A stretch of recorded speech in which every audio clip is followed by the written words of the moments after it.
안녕하세요. 오늘은 세계화와 다국적 기업이라는 주제로 학습하도록 하겠습니다. 여기 우리가 흔히 알고 있는 땡땡전자의 겔 땡땡 휴대폰이 있습니다.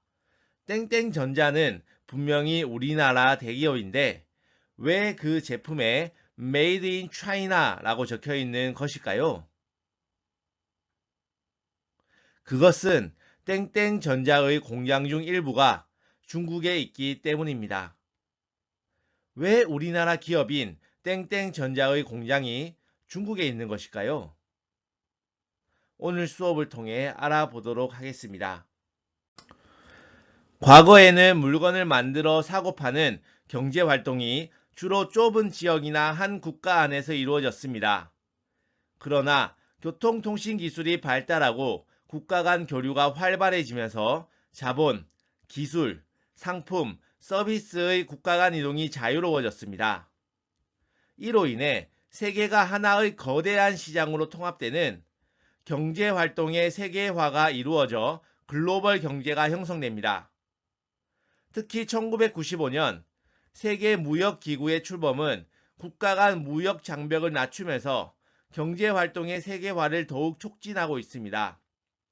이때 세계 무역 기구 WTO는 1995년 세계 125개국이 참여하여 결성된 경제 기구로서 세계 무역 규범을 마련하고 국가 간의 교역을 촉진하는 기구입니다. 경제 활동의 세계화에 가장 큰 역할을 하고 있는 집단이 바로 다국적 기업입니다. 다국적 기업은 본사가 있는 국가를 포함하여 해외의 여러 국가의 자회사, 지점, 공장 등을 운영하며 전 세계를 대상으로 생산과 판매 활동을 하는 기업을 의미합니다.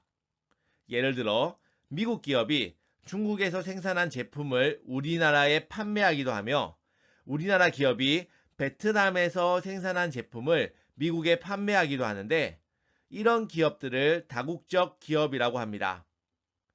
다국적 기업이 나오게 된 이유는 무엇일까요? 돈을 많이 벌기 위해서입니다. 생산비를 줄이고 질 높은 물건을 생산하여 세계 여기저기에 많이 팔아 수익을 남기기 위해 여러 국가에 공장, 연구소, 판매지사 등을 세워 활동하는 것입니다.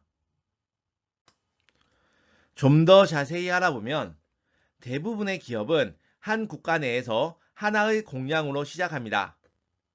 그리고 판매 활동이 잘 되면 국내에서 지점과 생산 공장을 늘려갑니다.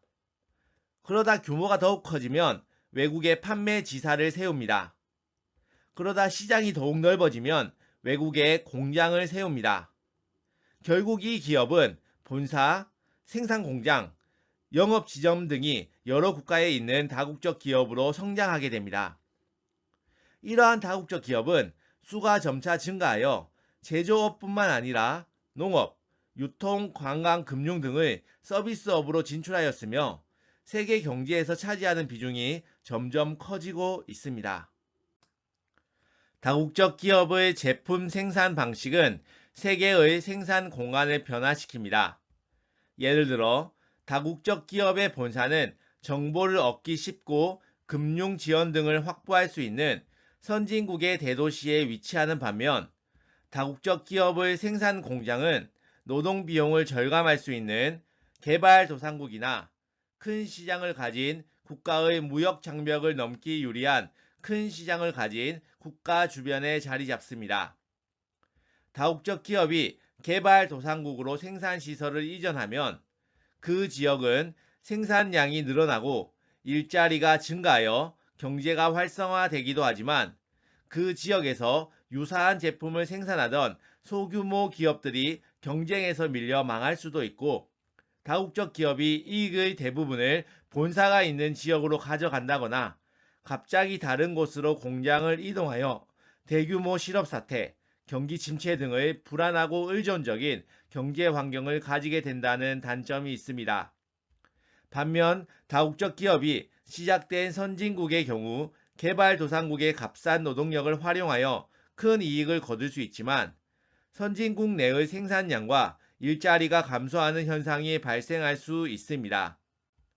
오늘은 세계화와 다국적 기업에 관해 공부하였습니다. 다음 시간에는 세계화와 농업에 관해 공부하도록 하겠습니다. 감사합니다.